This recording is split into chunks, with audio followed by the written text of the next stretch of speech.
Welcome to It's No Secret. I'm Catherine Cuellar. Twang Shock A Boom's biggest release, Me So Twangy, was initially released in 1990, digitally reissued for their 20th anniversary, and continues to define the band for many fans. It was among Waterloo Records' top 20 bestsellers and won Tape of the Year at the Austin Music Awards. During a 2019 road trip through the hills of North Carolina, Davíd Garza, Chris Searles, and Jefé discussed their best-known work. Bongo Fury. Yes.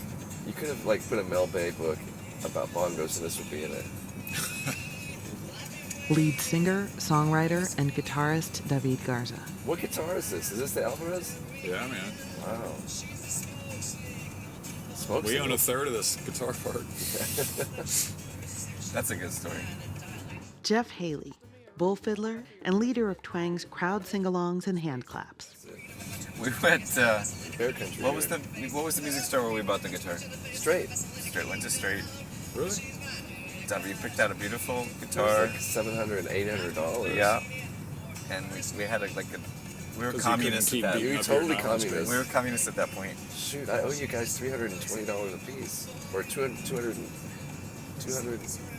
We'll divide it. Don't forget. About the money she used to buy her cat food, but as her cat plundering her room.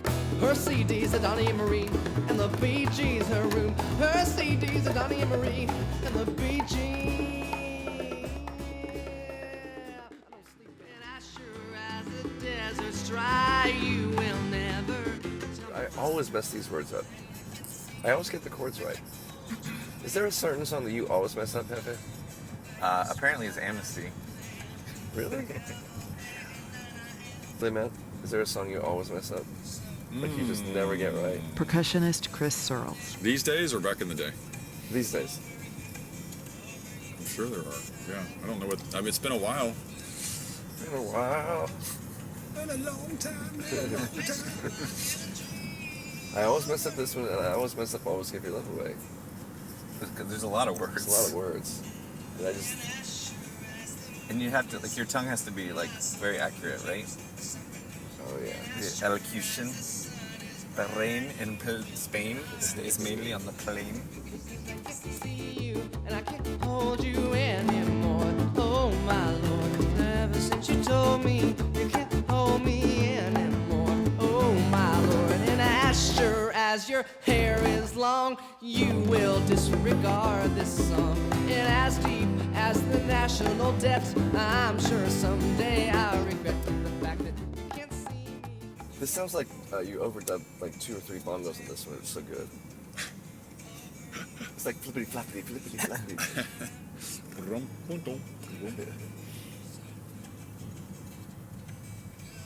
Chris and Jeff's wind ensemble director was Jerry Junkin, who during the 2017-2018 school year celebrated his 30th anniversary on the faculty of UT Austin, where he serves as chair for director of bands.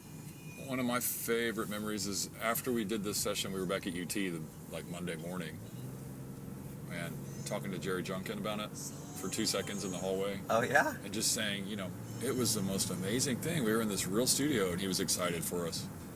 And then, it's saying to him, it sounded better coming out of the speakers than it sounds in real life. He just smiled and walked down the hall. I'm in prison in the thicket of your memory. I'm blue. Everything revolves around amnesty. How happy were you every time you showed Jeff a new song and you got to hear the way he played and what he chose to play and how easy he was to work with and the sound of his, just everything, the way he approached it? That's, another part of the amazing deal is Jeff is so much fun. Oh, definitely. There's a buoyancy and a joie de funk when it comes to Jefé's jam. And it was the first time I had ever heard an upright bass. I didn't grow up in music school. I didn't grow up with upright bass players and string bass players. It just wasn't part of my life. And when we would jam in high school, it was always electric. Yeah, it was rock. It was rock and roll, yeah. instead So of it was so gratifying because I've been playing my whole life just me with an acoustic guitar, and then Right, you were something else, you were a classical guitar guy. For this, part-time. yeah, for this to come out of nowhere was like a revelation, and then for it to propel the tune out of nowhere was just amazing. If your instrument were a character from Star Wars, who would it be, Jeff? Chewbacca. That's what I was thinking. Oh man. What about you? I don't know what my instrument. Bongos? Bongos. I think that would be like a X-Wing fighter. What about you, Davíd? He's Darth Leia. You cross between those two. It would be like Darth Vader with the Princess Leia earbuds. I think you're Luke. Oh, I like Luke. You're very earnest. Oh, Ernest. Speaking of earnest, this dude's driving like Ernest Tubb. Get out of our way, brother. All in his mind, all in his heart came to his mouth. And I know a brown man from Rio Grande. To see his children's grave was nothing that he planned. And although the rain leaked through his roof, at least he always knew the truth about brotherhood. So I will sow my seed in the motherland, though the ground is still rocky thin. Oh, the more we irrigate, the less we the words to the song are so appropriate to what's going on the border right now. Yes, in fact, I play it. This is the one Twang song I've played the most in the last year. It's really interesting. So it doesn't seem dated.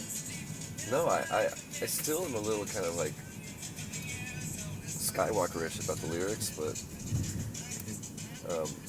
they really do, people really enjoy it. It's just one of those songs. I know a red woman, a Navajo, and her home's a desert where a river used to flow. And I know a white woman from Austin, Texas, and somehow all the blessings seem to turn to hexes.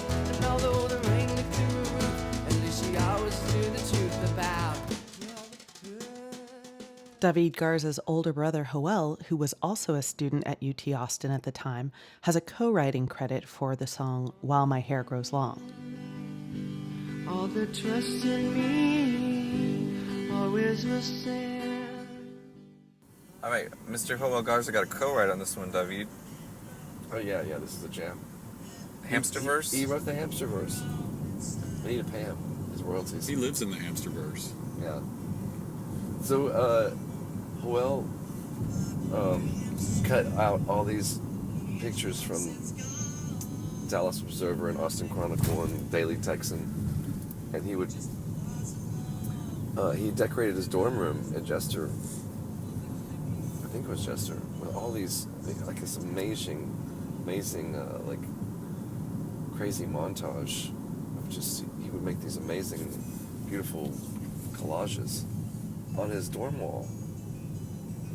He had this picture of Fever in the Funk House, a picture of Ten Hands, picture of Bad Mother Goose, all these local heroes. And Michelle Shocked, Edie, and all the stars.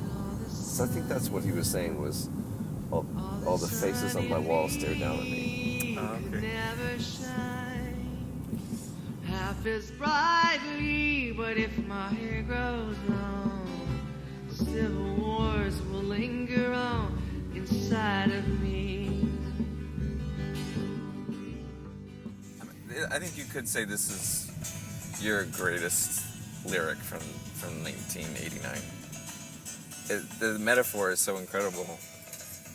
I'm sure if so-and-so tells their cousin in Germany about Twang Twang, they probably mention this song.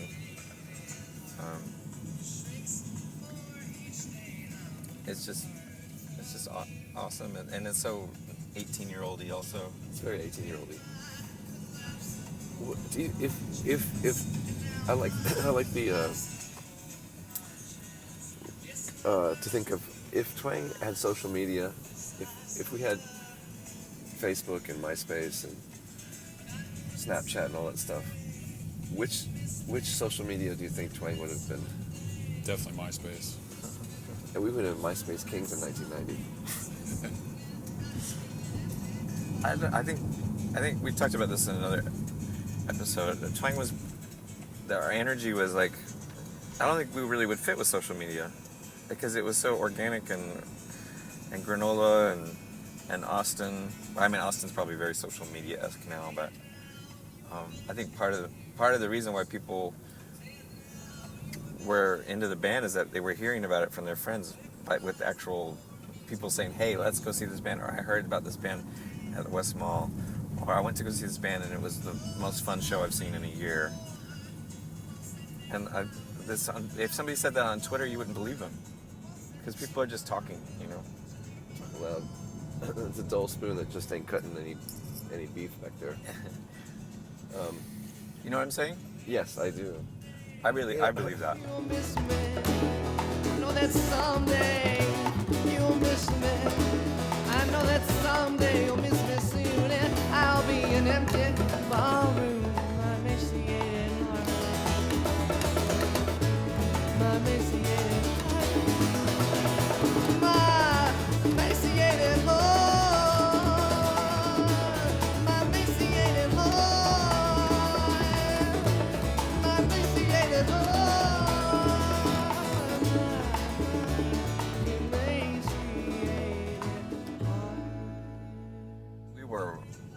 We were a little bit like cocky, a little bit rude. We would criticize things, and we would be afraid. We would be afraid to do that on social media now, and most bands would. You know, Make fun of Guns N' Roses? No way, man. Well, we're still not afraid to do that. But I mean, that's part of being 18 years old too. You know, like, Guns N' Roses. You're already off right there. There you got problems. I won't forget my fish sticks. I won't forget my fish sticks. I won't forget my fish sticks. Oh yeah. This is just sheer on energy, and it's all from the drums. Yeah. I like that I'm getting credit for band. the songs. Which version do you like better, this or the first semester version? I have no recollection of the other one. This one's burned into my skull. I'm not going anywhere, at least not here. Instead, I may be going to a grocery store. Oh, but if I do, I won't forget my fish sticks. I won't forget my fish sticks. I won't forget my fish sticks. I won't forget my fish sticks. I won't forget my fish sticks. Man, no, wait, but I do remember, speaking of when people say a record, one of the things that Ahmet Erdogan imparted to me, which was really amazing, I'll never forget. I would go in his office and play him songs, and he would go, that's good, whatever. And then I'd play a song, like a song that he liked, and he said, that song's a record. Like, that's a record. Which one? I think it was Too Much. I remember playing that one. Mm-hmm. That song's a record. So it's like, I think people, when they say it's like something they really like, that's one that sticks with them, they call it a record. Yeah. That should be recorded. People will pay money for that song. Yeah, that's a record. They'll take that It's one not like, home, that's a good play it song. again. Like, that's a good song. That's a good idea, but that's a record. This is one that people like. Yeah. Will like.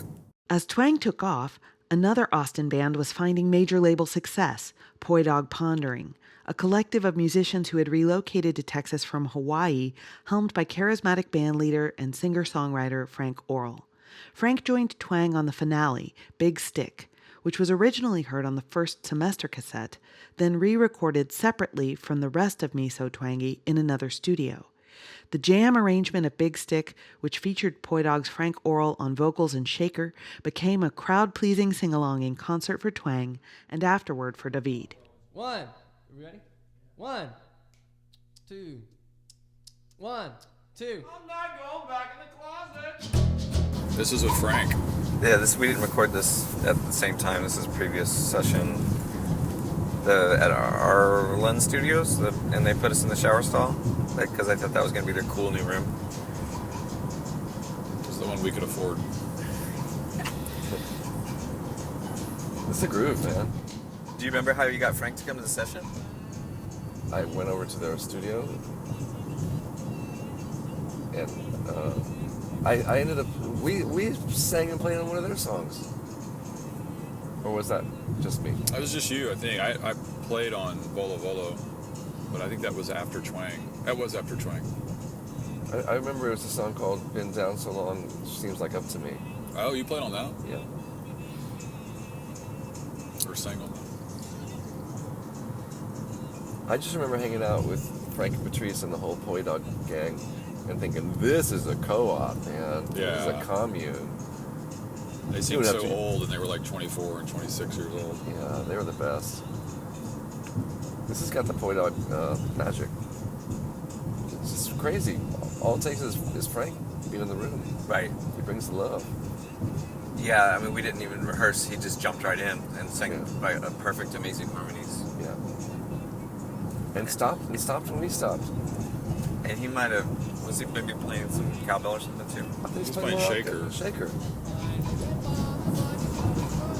Big old swamp rabbit shakers.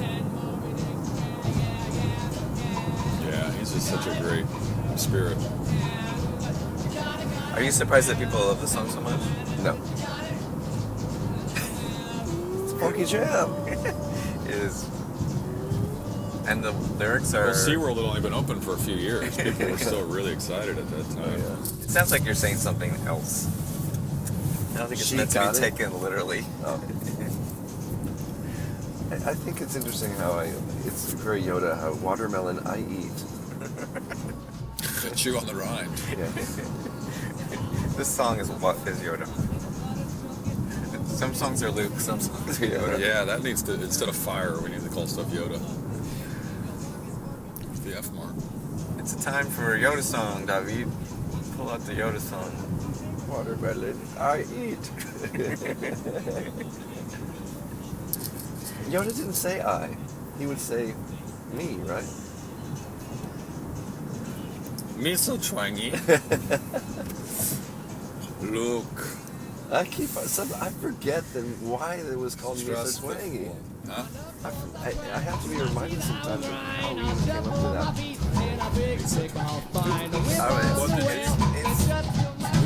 It's big and it's black and it looks like Shamu. I said a monster attack is never too kind, but let me repeat, let a big sticker find a whip on the mud so he won't swim kick. It's big and it's meaner than 10 Moby Dicks. Yeah. Thanks for listening.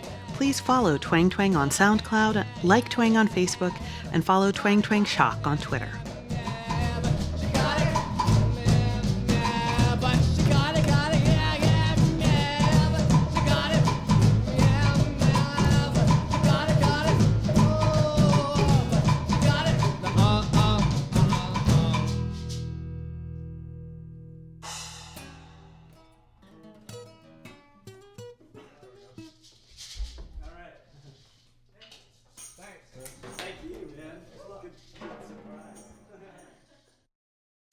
I like how you mentioned the word fun in connection with Twang, because I think that was one thing that we Totally different from everybody else. I think once we made it a priority to actually always have fun, or maybe that's putting the Twang before the horse, but like we just played and it was fun, versus we didn't try to be fun. It just was fun, but it wasn't always fun. There's some mellow moments. It was heartfelt.